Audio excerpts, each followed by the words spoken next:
तो आइए आज शुरू करते हैं क्लास 10th का चैप्टर 1 पॉलिटिकल साइंस का पार्ट 2।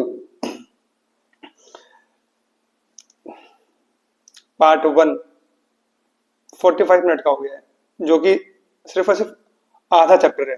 कितना है? आधा चैप्टर। तो आज मैं कोशिश करूंगा कि कम समय में चैप्टर को पूरा कर सकूं। मैं आज पूरी कोशिश करूंगा। तो आज की हमें शुरुआत करनी है श्रीलंका से कि श्रीलंका में क्या समस्या थी और उसका क्या हल निकाला गया। इन्होंने किस तरह से पावर को बांटा, सत्ता को बांटा, या कहा जाए तो किस तरह से पावर शेयरिंग को कंसीडर किया। क्लियर है? गुड। तो सामने जो आपको मैप दिख रहा है वो मैप है श्रीलंका का। किसका? श्रीलंका का। किसका मैप है? श्रीलंका का, जो 1948 में आजाद हुआ था इंडिया के एक साल बाद। और इन्होंने क्या अपनाया? इन्होंने अपनाया लोकतंत्र, डेमोक्रेसी, है ना। डेमोक्रेसी अपनाने के बाद यहाँ पे इलेक्शन हुए और जो सरकार बनी वो बनी बहुसंख्या के आधार पर। किससे बनी? बहुसंख्या के आधार पर। Majoritarian government. सरकार कौन सी बनी? Majoritarian government. ये ध्यान रखना, ठीक है। तो आइए समझते हैं कि श्रीलंका में जो सरकार थी कौन से भाषा पर आधारित थी, या फिर कौन सा समूह किसमें था? उसमें था मेजोरिटी में। कौन सा? ठीक है, कौन सा समूह बहुसंख्या में था? किसमें था? बहुसंख्या में। ठीक। ये जो आपको मैप दिख रहा है श्रीलंका का, इसमें जो येलो वाला पार्ट है वो इस देश में सबसे ज्यादा बोले जाने वाली भाषा सिंहली को रिप्रेजेंट करता है। The yellow colour represents the highest population of language speaking Sinhala. And they were 74%. कितना? 74%।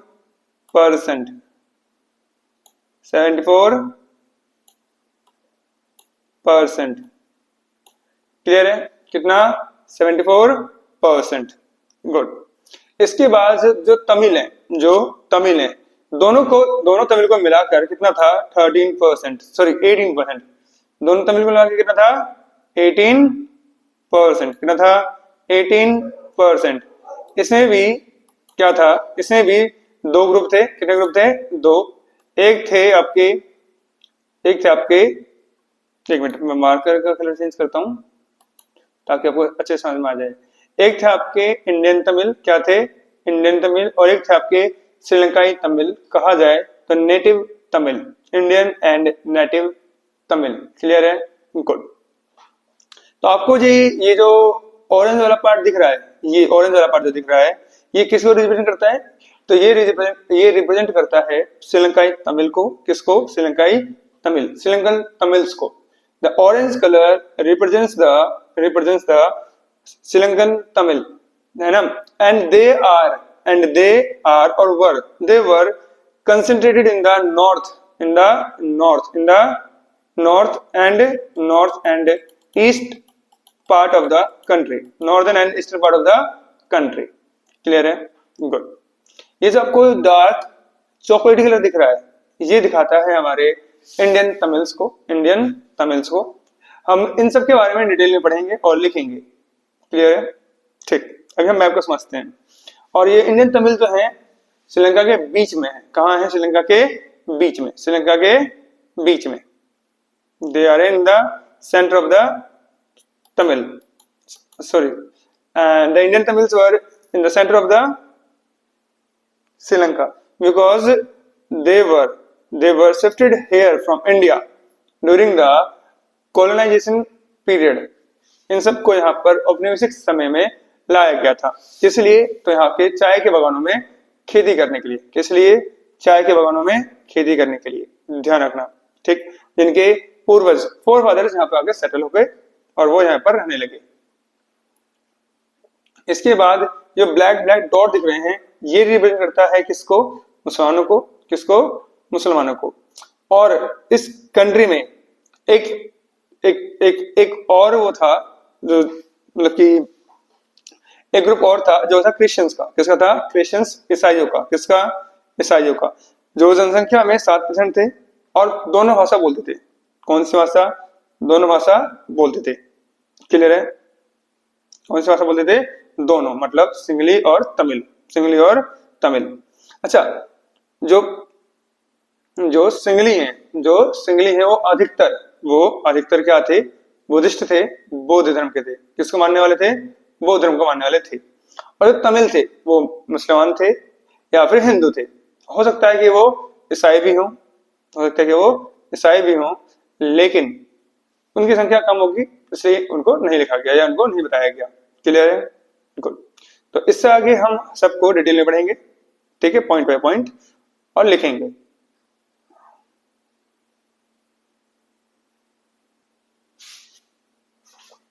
तो आइए समझते हैं श्रीलंका को। किसको समझते हैं? श्रीलंका को समझते हैं। क्लियर है? श्रीलंका को आजादी कब मिली? ब्रिटेन से। तो श्रीलंका को आजादी मिली 1948 में, भारत के आजाद होने के 1 साल बाद। Sri Lanka got independence after 1 year of independence of India. Clear है? गुड। अब श्रीलंका की जो पॉपुलेशन है, जो जनसंख्या है, कितनी है? 2 करोड़। कितनी है? 2 करोड़। क्लियर है? ठीक। अब श्रीलंका में सबसे ज्यादा भाषा बोलने वाले लोग कौन से हैं? सिंहला बोलने वाले लोग हैं, जो श्रीलंकाई सिंगली भाषाई हैं। सिंगली भाषाई या कहा जाए तो सिंगली बोलने वाले लोग कितना है? 74%। कितना है? 74%। जो लेके आएंगे अपने देश में मेजोरिटेरिज्म, बहुसंख्यवाद,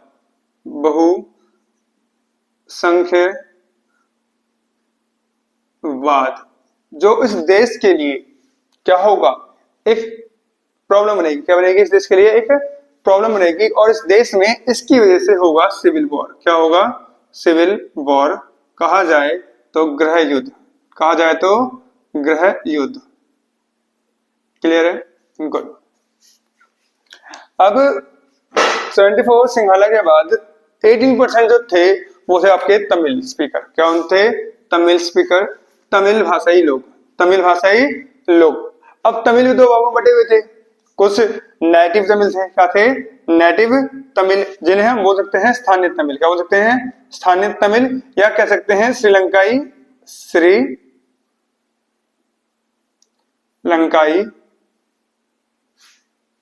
तमिल, जो वहां के लोग होंगे और तमिल भाषा बोलते होंगे। लोकल कहा जाए तो लोकल, जो कितना थे? 13%। इस 18% में से कितना? 13% कौन थे? हमारे नेटिव तमिल थे, श्रीलंकाई तमिल थे, और बाकी जो थे हमारे भारतीय तमिल थे। कौन थे? भारतीय तमिल। अभी इंडियन तमिल श्रीलंका कैसे पहुंचे? तो इन इंडियन तमिल्स के जो फोरफादर थे, जो पूर्वज थे, कौन थे? पूर्वज, है ना, उनको वहां पे शिफ्ट किया गया during the period of colonisation, during the period of उपनिवेशवाद। कब उनको शिफ्ट किया गया? वहां पर उपनिवेशवाद के समय। क्लियर है ना? अब क्यों शिफ्ट किया गया? ताकि वहां पे जो चाय के बागान थे, टी प्लांटेशन थे, वहां पे जाके काम कर सके, है ना, एज अ वर्कर और एज अ स्लेव, दासों की तरह। किसकी तरह? दासों की तरह, गुलामों की तरह। ठीक है? और वो वहीं जाकर बस गए, वहां पे जाके क्या हो गए? सेटल हो गए। हमारी तो आदत है ना, कहीं भी जाएंगे वहीं जाके बस जाएंगे, तो वहां जाके बस गए। क्लियर है? गुड। अब श्रीलंका की देश की जो बनावट है ना, उसके बारे में थोड़ा सा और समझते हैं। तो Sri Lankan Tamils were concentrated in the north and eastern part of the country. इसको अगर समझा जाए, जैसे कि मैंने इससे पहले मैप में समझाया है ना, कि ऐसे करके जो एक देश है वाला श्रीलंका, इस वाले पार्ट में इधर नॉर्थ और ईस्ट वाले पार्ट में कौन से लोग ज्यादा हैं? श्रीलंकन तमिल्स। कौन है? श्रीलंकन तमिल्स, श्रीलंकाई तमिल। कौन से लोग ज्यादा रह रहे हैं? श्रीलंकाई तमिल, नॉर्थ और ईस्ट वाले पार्ट में, ठीक है, कंट्री के नॉर्थ और ईस्ट वाले भाग में, उत्तरी और पूर्वी भाग में। श्रीलंकाई तमिल देश के उत्तरी और पूर्वी भागों में क्या है? केंद्र कहते हैं, हमारे वहां पे जाकर ज्यादा बसे हुए हैं। क्लियर है? Good. Most Sinhala speakers are Buddhist और वर बुद्धिस्ट। उस समय जब देश आजाद हुआ तो जो सिंगली भाषा बोलने वाले लोग थे, वो अधिकतर क्या थे? वो थे बुद्धिस्ट। क्या थे वो? बुद्धिस्ट, बौद्ध धर्म को मानने वाले लोग थे। किसको मानने वाले वो लोग थे? बौद्ध धर्म को। क्लियर है? गुड। और जो तमिल्स थे वो क्या थे? हिंदू थे और मुस्लिम थे। तमिल्स हिंदू और मुसलमान थे। तमिल क्या थे? हिंदू और मुसलमान। अब वहां पर इन दो लैंग्वेज के अलावा तीसरा ग्रुप भी था। तीसरा ग्रुप वो क्या था? क्रिश्चियंस का। किसका? क्रिश्चियंस का, है ना। जब अंग्रेज कहीं जाते थे तो अपने धर्म को फैलाते थे, तो वहां के भी कुछ लोग कन्वर्ट हुए होंगे और क्या बने होंगे? क्रिश्चियन, कहा जाए तो ईसाई। क्या? ईसाई बने होंगे। क्या बने होंगे? ईसाई, है ना। वो कितने थे? वो थे 7%। कितना थे? 7%। दे वर 7%। क्लियर है? गुड। क्रिश्चियंस श्रीलंका में कितने थे? 7%। कितने थे? 7%। ठीक है, ठीक। अब जब देश में 74%, कितना? 74% एक ही लैंग्वेज बोलने वाले लोग थे और वो एक ही धर्म को मानते थे। तो जब देश आजाद हुआ तो उन्होंने लोकतंत्र को चुना और बहुसंख्या के आधार पर क्या बनाई? सरकार बनाई। ठीक है भाई, लोकतंत्र में ऐसा ही होता है ना। लोकतंत्र में ऐसा ही होता है। हम क्या करते हैं? सरकार बनाते हैं और जिसको ज्यादा वोट मिलते हैं वो जीत जाता है। लेकिन श्रीलंका में कुछ अलग हुआ, ठीक है, इसे हम अभी समझेंगे।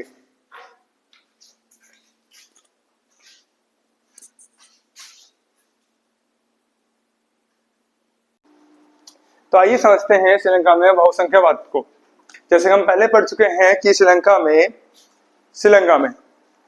में जो सिंगली लैंग्वेज बोलने वाले लोग हैं वो 74% थे, जो बहुसंख्या में थे। देवर इन मेजोरिटी। क्लियर है? ठीक। तो after the independence in 1948, the leaders of the Sri Lanka choose the Mediterranean democracy under the Sinhala, which established Sinhala supremacy. 1948 में स्वतंत्रता के बाद श्रीलंका के नेताओं ने बहुसंख्यवादी लोकतंत्र को अपनाया। क्लियर है? सिंपल सी बात है, उन्होंने अपनाया था लोकतंत्र को। और लोकतंत्र में जिसके बाद ज्यादा बहुमत होता है उसकी सरकार बनती है ना। तो सिंगली लोगों की जो सिंगली भाषा जो लोग थे उनकी वो बहुसंख्या में थे। देवर इन मेजोरिटी। तो उन्होंने अपनी गवर्नमेंट को आसानी से बना लिया, है ना। अब इसने क्या किया? इसने श्रीलंका में सिंगली समुदाय की प्रभुसत्ता को कायम कर दिया। क्या कर दिया? कायम कर दिया। which established the Sinhala supremacy in Sri Lanka.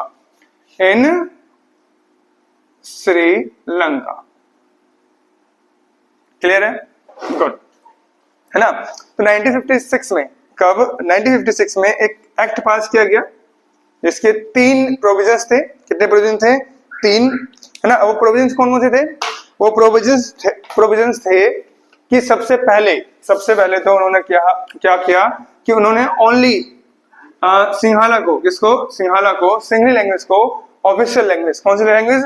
Official language घोषित किया, राजभाषा घोषित किया। क्लियर है? कौन सी भाषा? राजभाषा। कौन सी भाषा को? सिंगली लैंग्वेज को, सिंगली भाषा को। उसके बाद उन्होंने क्या किया? वो कुछ पॉलिसीज लेके आए। क्या लेके आए? पॉलिसीज, जिन्हें हम बोलते हैं प्रेफरेंशियल पॉलिसीज। प्रेफरेंशियल मींस जिसे हम ज्यादा पसंद करते हैं, जिसे हम ज्यादा प्रेफर करते हैं कि भाई आप पहले आओ, आप बाद में आओ। क्लियर है? ठीक। तो ये प्रेफरेंशियल पॉलिसीज जो थी किसके लिए थी? ये थी सिंहला स्पीकर्स के लिए, सिंहली भाषा बोलने वाले लोगों के लिए। किस चीज में? तो यूनिवर्सिटी में एडमिशन के लिए, यूनिवर्सिटी में एडमिशन के लिए और गवर्नमेंट जॉब्स के लिए। किसके लिए? गवर्नमेंट जॉब्स के लिए। क्लियर है? ठीक। 1956 में सरकार ने एक कानून पास किया जिसके तहत सिंहली को राजभाषा घोषित किया गया, जिसके तहत सिंहली को राजभाषा घोषित किया गया। क्लियर है? ठीक। विश्वविद्यालय और सरकारी नौकरियों में सिंहली भाषी लोगों को प्राथमिकता दी जाने लगी। क्या दी जाने लगी? प्राथमिकता। They were giving preferences for the Singhli for admission in university and government jobs। Clear है? गुड। उसके बाद उन्होंने एक काम और किया। उन्होंने क्या किया? उन्होंने बुद्धिज्म को है ना प्रोटेक्ट किया। क्या किया? प्रोटेक्ट किया और फॉस्टर दिया। क्या दिया? Foster. They told that the Buddhism will be protected and foster by the government. इसका मतलब ये हुआ कि वो बौद्ध धर्म को संरक्षण दे रहे हैं, प्रोटेक्ट कर रहे हैं, साथ में बढ़ावा दे रहे हैं। क्या दे रहे हैं? बढ़ावा। क्या दे रहे हैं? बढ़ावा। अब इन इवेंट से ये जो घटनाएं घट रही हैं, ये जो तीन जो प्रोविजंस किए गए गवर्नमेंट ने 1956 के एक्ट में इसने क्या किया? These events strained the conflicts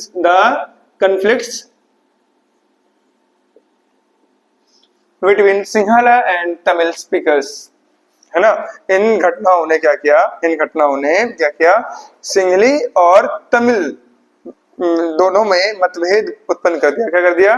मतभेद उत्पन्न कर दिया और अलगाववादी आंदोलन को चिंगारी देने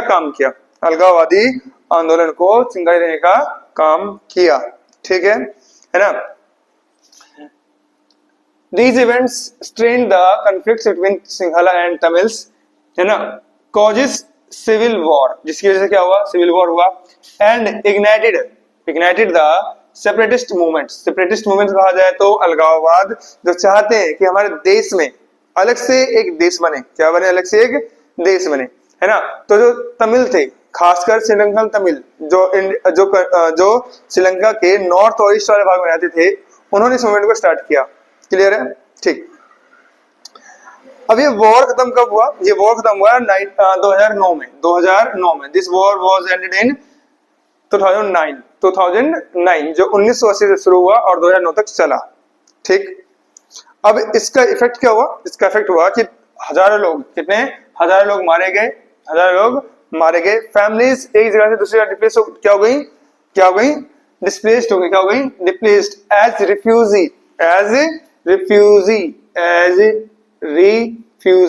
एज रिफ्यूजी, शरणार्थी की तरह उन्हें रहना पड़ा। दूसरे देशों में जाकर उन्हें किसकी तरह रहना पड़ा? शरणार्थियों की तरह। ठीक है। अब सिंपल सी बात है, अगर किसी देश में गृह युद्ध होता है या किसी भी तरह का युद्ध होता है, किसी तरह का वॉर होता है, तो उस देश में कुछ सेटबैक आते हैं, कुछ ना कुछ पिछड़ापन आता है। क्या आता है? पिछड़ापन। क्या पिछड़ा बनाया? इकोनॉमी को लेकर आया, सोशल को लेकर आया और कल्चर को लेकर आया। सब कुछ धीरे धीरे खराब होता चला गया। ठीक। ये जो टाइम है ऑलमोस्ट 30 साल है। 30 साल के देश में अगर सिविल वॉर हो रहा है तो उस देश की जो आर्थिक स्थिति है, जो इकोनॉमिक जो कंडीशन होगी, बहुत ज्यादा खराब होगी। सिंपल सी बात है, बहुत खराब हो गई थी, बहुत ज्यादा खराब हो गई थी, है ना? चलो, ये तो हमारी बुक में लिखा हुआ है। इस सिविल वॉर के बारे में हमारे किताब में ज्यादा नहीं लिखा हुआ है। ठीक है। जब आप 11th-12th में पढ़ोगे तब बताया जाएगा अच्छे से, है ना? इसमें एक जो इम्पोर्टेंट इवेंट है मैं आपको बताता हूँ कि जब इंडिया के ऊपर शरणार्थियों का बोझ ज्यादा बढ़ा, रिफ्यूजीज जब इंडिया में ज्यादा आ गए, तो इंडिया ने एक पीस आर्मी भेजी थी, शांति सेना भेजी थी श्रीलंका में, जिसका विरोध किया गया, है ना? मेरे को लगता है कि विरोध होना भी चाहिए। अगर हम किसी देश के आंतरिक मामले में दखल देते हैं तो हमारे लिए ठीक नहीं है। और उसी रीजन की वजह से हमारे पूर्व प्रधानमंत्री श्रीमान राजीव गांधी को एक समुदाय, लिट्टे समुदाय ने, LTTE, लिट्टे समुदाय ने क्या किया था? बम वाली माला बनाकर उड़ा दिया था। क्लियर है? गुड।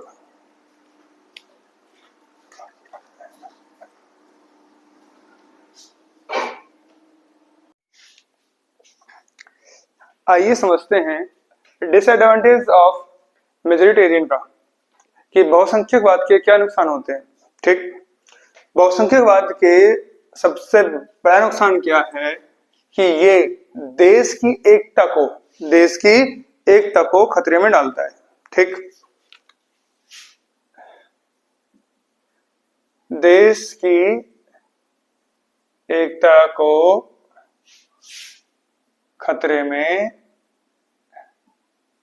डालता है। बहुसंख्यकवाद में क्या होता है, ये देश की एकता को खतरे में डालता है। ये सबसे बड़ा नुकसान है किसका, बहुसंख्यकवाद का। क्लियर है? ठीक, इंग्लिश में it can undermine the unity of the nation and lead the conflicts between social and ethnic groups। Clear है? ये देश की एकता को खतरे में डाल सकता है। ठीक है, उसे अंडरमाइन कर सकता है। साथ में ये मतभेद उत्पन्न करता है। क्या करता है? मतभेद उत्पन्न करता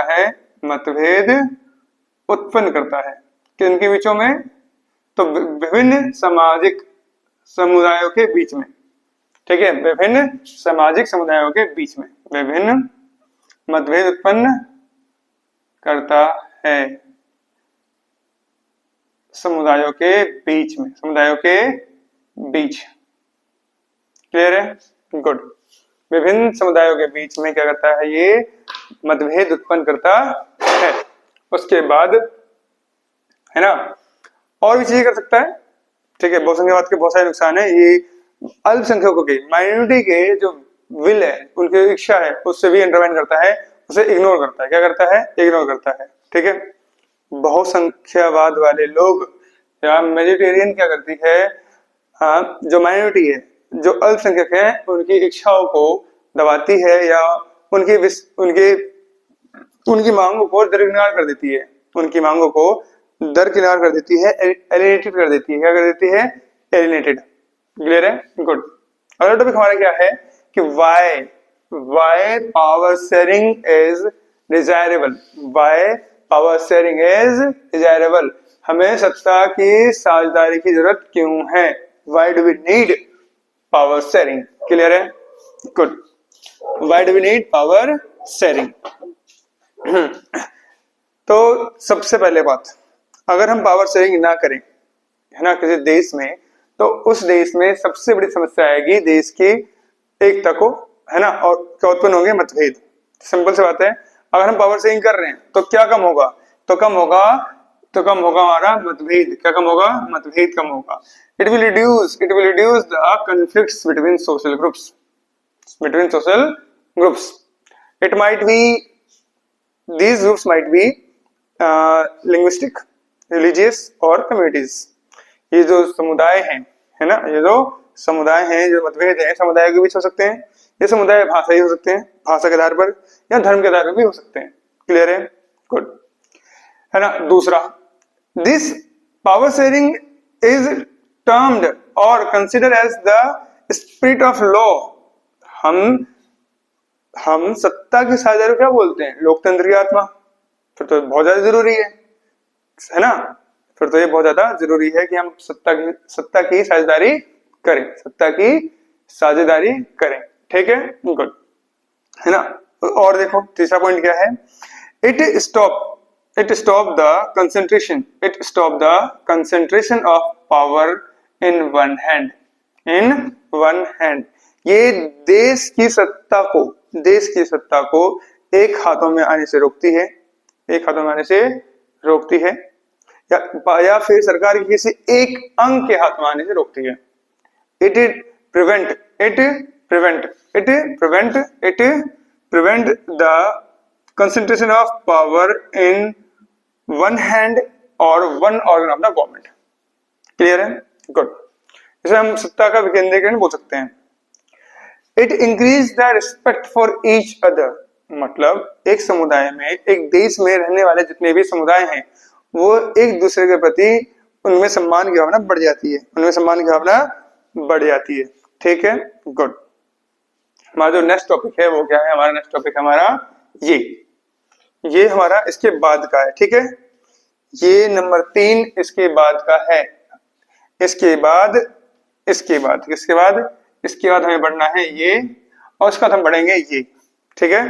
पहले हम पढ़ेंगे कि फॉर्म्स ऑफ पावर शेयरिंग क्या क्या हैं, सत्ता के साझेदारी के रूप क्या क्या हैं, सत्ता के साझेदारी के रूप कौन कौन से हैं, ठीक है।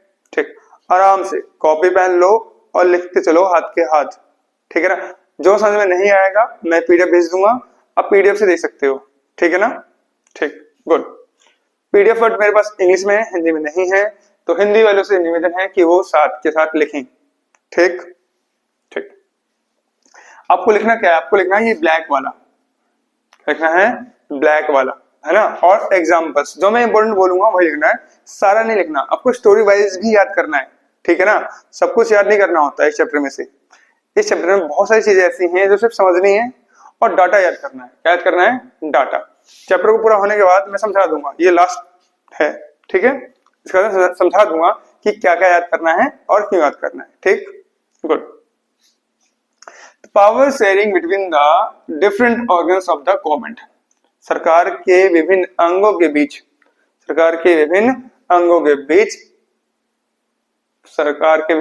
सत्ता की साझेदारी, ठीक है।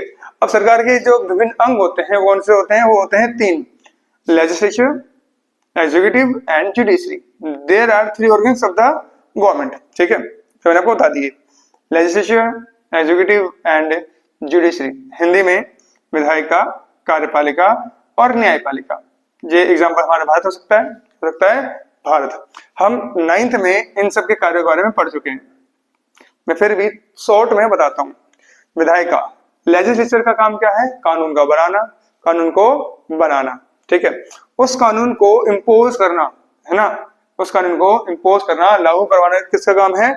कार्यपालिका का। कार्यपालिका के 2 प्रकार होते हैं, ठीक है। जैसे हमने पढ़ा था 9th में, 2 प्रकार कौन से हैं? परमानेंट और टेम्परेरी, स्थायी और अस्थायी। हमारे जो नेता, हमारे जो मंत्री होते हैं वो 5 साल के लिए चुने जाते हैं, मंत्री हमारे 5 साल के चुने जाते हैं, इसीलिए उन्हें हम क्या बोलते हैं?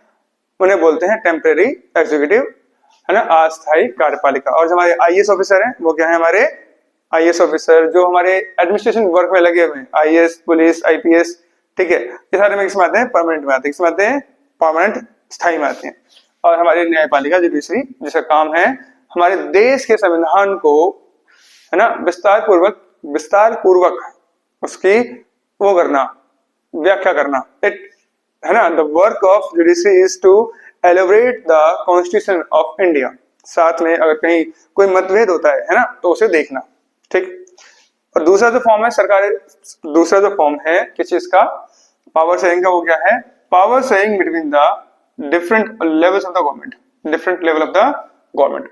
एक मिनट, ये ऊपर देखो, जब जो पावर शेयरिंग हुई है ना, लेजिस्लेचर, एग्जीक्यूटिव और जुडिशरी में, इसे बोलते हैं हॉरिजॉन्टल पावर डिवीजन। क्या बोलते हैं? हॉरिजॉन्टल पावर डिवीजन, क्षैतिज वितरण। ये ध्यान रखना, ठीक है, ये आप ध्यान रखना। गुड। अगला क्या है? Power sharing between the different level of the government, विभिन्न स्तरों पर सत्ता की साझेदारी, है ना। अब हमारे देश में क्या होता है? हमारे देश में सरकार के अलग अलग लेवल हैं, अलग अलग स्तर हैं, ठीक है। हम इस चीज को अच्छे से जानते हैं। हमारे पास एक पूरे देश के लिए सरकार है, जिसे हम क्या कहते हैं? Central government. क्या कहते हैं? सेंट्रल गवर्नमेंट, केंद्र सरकार बोलते हैं, है ना। हर राज्य में एक सरकार है, हर राज्य, और यहाँ तक कि हर एक यूटी, है ना, हर एक यूटी में भी एक सरकार है, ठीक है। हर एक यूटी में भी क्या है? सरकार है। केंद्र शासित प्रदेशों में, जैसे कि दिल्ली, चंडीगढ़, है ना, इन देशों में, इन यूटी से क्या है? हमारे पास खुद की सरकार है, जिसे प्रोविंशियल गवर्नमेंट या प्रांतीय सरकार कहते हैं। क्या कहते हैं? प्रांतीय सरकार। और अलग अलग देशों में अलग अलग नाम दिए जाते हैं, ठीक। तीसरी जो सरकार है वो है लोकल गवर्नमेंट, जिसे पंचायत आती है, और एमसीडी वगैरह आते हैं, जो हर राज्य में अलग होते हैं, शहरों में होते हैं। किसमें होते हैं? शहरों में। म्युनिसिपल कॉर्पोरेशन, नगर निगम,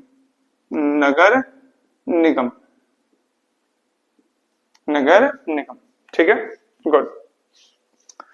तीसरा जो है वो क्या है? Power sharing between different social groups, power sharing between different social groups, ठीक है। हिंदी में विभिन्न सामाजिक समूहों में सत्ता का बंटवारा। इसमें क्या होता है, इसमें जो हमारे रिलीजियस, लिंग्विस्टिक और जो कम्युनिटी मतलब धार्मिक, भाषाई और समुदाय वाले जो लोग होते हैं वो क्या करते हैं, वो सत्ता का बंटवारा करते हैं। एग्जाम्पल हमारा हो जाएगा बेल्जियम। क्या एग्जाम्पल है हमारा? बेल्जियम। जो बेल्जियम में क्या था, बेल्जियम में क्या था, कम्युनिटी गवर्नमेंट थी। क्या थी? Community government. ठीक है, इस प्रकार की सरकारें ज्यादा देशों में नहीं होती। ठीक है, बट हम इन्हें क्या करते हैं, हम इनको देते हैं बढ़ावा। बढ़ावा कैसे देते हैं? हम अपने संविधान में, हमने अपने संविधान में कुछ अरेंजमेंट किए हैं। क्या किए हैं? कुछ अरेंजमेंट, कुछ प्रावधान किए हैं। क्या किया है हमने? हमने कुछ सीटों को आरक्षित कर दिया है कि यहाँ से ओबीसी, एससी, एसटी महिलाएं चुनाव लड़ेंगी और कोई चुनाव नहीं लड़ेगा, या फिर इस भाषा के लोग जो अल्पसंख्यक हैं, माइनॉरिटी हैं, वो चुनाव लड़ेंगे। ठीक है। दूसरा, इसका उद्देश्य क्या है? Power sharing between different social groups का, है ना। विभिन्न सामाजिक समूहों के बीच जो सत्ता का बंटवारा है उसका उद्देश्य है अकोमोडेशन ऑफ सोशल डाइवर्सिटी, अनेकता में एकता, ताकि हर देश के मतलब देश में जितने भी विभिन्न प्रकार के जो लोग रहते हैं, है ना, उनमें एकता बनी रहे, उनमें एकता बनी रहे, वो एक दूसरे को समझ सके, वो एक दूसरे को समझ सके। दूसरा पर्पस क्या है? दूसरा उद्देश्य क्या है? तो दूसरा उद्देश्य है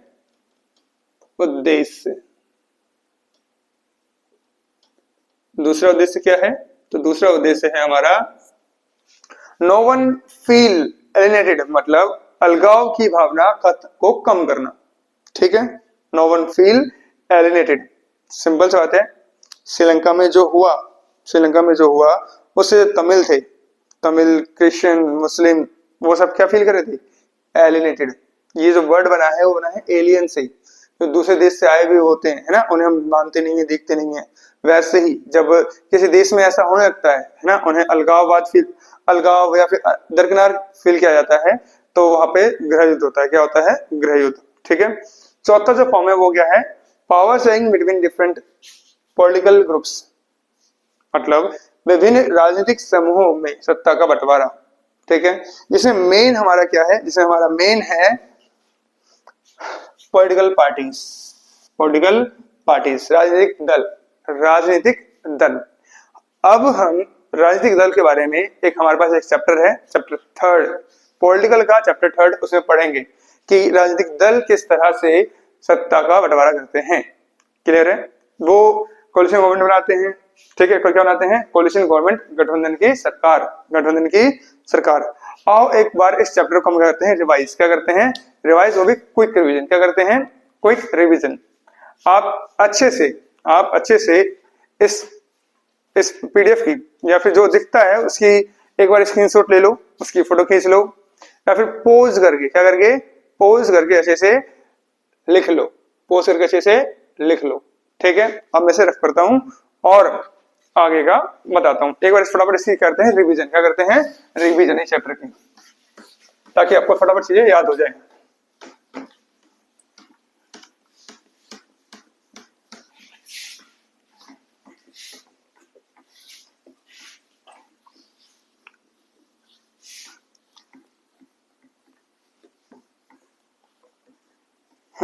इस चैप्टर में एक कहानी है खलील की, आप उसे जरूर देखना प्लीज। खलील की कहानी आप लोग जरूर देखना। ठीक है, खलील की कहानी आप लोग जरूर देखना। ज्यादा कुछ खास नहीं है उसमें सत्ता की जो बंटवारा है, जो साझेदारी है, उसके बारे में बताया गया है, पावर शेयरिंग के बारे में बताया गया है। ठीक है, इस चैप्टर की शुरुआत होती है बेल्जियम से। क्या होती है? बेल्जियम से। तो अब बेल्जियम में जितने भी लिंग्विस्टिक ग्रुप हैं, जो भाषाई ग्रुप हैं, समुदाय हैं, उनमें कितना परसेंट है उससे आप याद करोगे। पहले बता रहा हूं, वो इंपॉर्टेंट है आपका। वो एक नंबर में आ सकता है। कितने नंबर में? एक नंबर में। ठीक, उसके बाद उन्होंने कौन सी सरकार बनाई, है ना, गवर्नमेंट किस तरह से उन्होंने गवर्नमेंट बनाई, किसने? बेल्जियम सरकार ने। उसके बाद आप पढ़ोगे श्रीलंका। क्या पढ़ोगे? श्रीलंका। आपको जो पूरा चैप्टर है, चैप्टर को समझाया गया है, बट याद करने वाली चीज यही है। श्रीलंका में अगेन 74%, 18%, 13%, 7%, है ना। अब इस परसेंट को देख के याद आना चाहिए कि कौन कितना परसेंट बोलने वाला है ना। 59% कौन है? डच। कौन है? डच। 40% कौन था? फ्रेंच। कौन था? फ्रेंच। ये नंबर देख के याद आना चाहिए कि कौन सा ग्रुप, कौन से ग्रुप की बात हो रही है ना। 1% कौन था? जर्मन। कौन था? जर्मन। जर्मन भाषी लोग, French speaking people, sorry German speaking people, German. अब ये रीजन कौन सा था और ये रीजन कौन सा था और ये रीजन कौन सा था? ठीक है। अब इसकी जो कैपिटल थी बेल्जियम की, ब्रुसेल्स, उसमें कितना था? 80 और 20। 80 और 20। 80% कौन सा था? 80% आपका था फ्रेंच और 20% आपका था डच। ठीक है। आप इन नंबरों को याद करोगे। पावरफुल कौन था, पावरफुल कौन था, है ना, शिक्षित कौन था, ये सारी चीजें आप याद रखोगे। ठीक है ना। इसके बाद इनकी जो गवर्नमेंट बनी, गवर्नमेंट में जो 3 लेवल थे, सेंट्रल गवर्नमेंट, स्टेट गवर्नमेंट और गवर्नमेंट फॉर कैपिटल और कम्युनिटी गवर्नमेंट।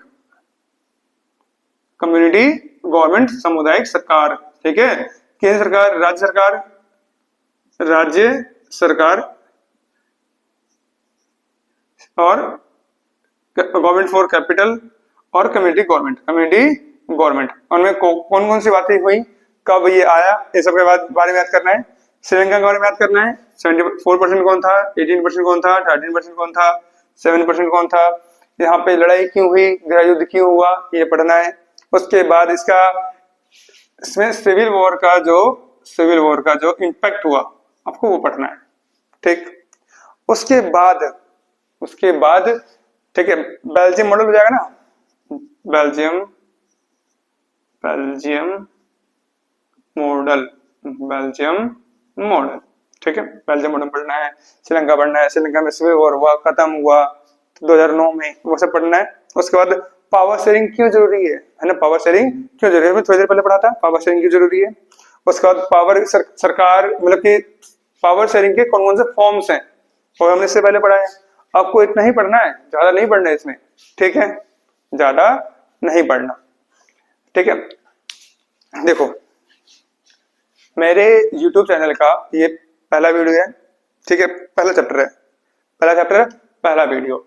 और मैं थोड़ा बहुत नर्वस था स्टार्टिंग में। धीरे धीरे जैसे जैसे वीडियो बनेंगी मेरी आवाज भी क्लियर होगी, मेरे पढ़ाने का तरीका भी क्लियर होगा। ठीक है। देखो ऑफलाइन जो मुझसे पढ़ते हैं उन्हें तो पता है कि मैं कैसे पढ़ाता हूँ, कैसे नहीं पढ़ाता। ठीक। और ऑनलाइन वालों को थोड़ी समस्या आएगी पहले वीडियो में, दूसरी वीडियो में नहीं आएगी, इस चीज की मैं गारंटी लेता हूँ। ठीक है। मेरी आवाज क्लियर होगी और हर एक चीज क्लियर होगा। ठीक है।